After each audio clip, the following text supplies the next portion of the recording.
Parc de Bercy, un chemin initiatique. Au cœur du quartier de Bercy, nous entrons par le seuil symbolique de Bercy Village, une allée bordée de commerces, évoquant les marchands du Temple.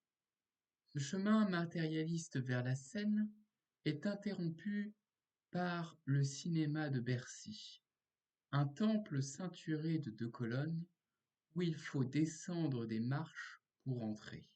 Nous pénétrons alors dans une caverne, telle la caverne de Platon, une illusion, un monde imaginaire, loin de la voix de l'esprit. Cependant, si nous faisons un pas de côté, nous découvrons un trésor caché, le parc de Bercy, composé de 3 jardins, comme 3 voyages initiatiques.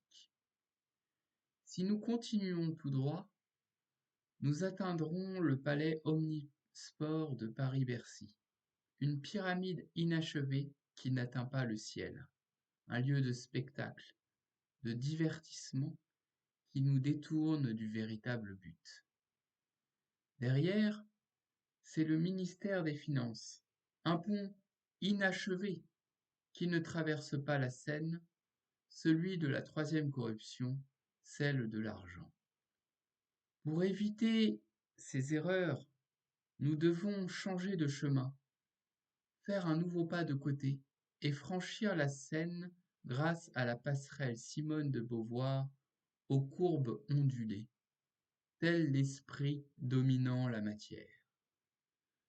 À son aboutissement, nous découvrons une nouvelle structure pyramidale, la bibliothèque François Mitterrand, avec ses 4 tours représentant les livres ouverts, symbolisant les nombres, les lettres, les lois et les temps.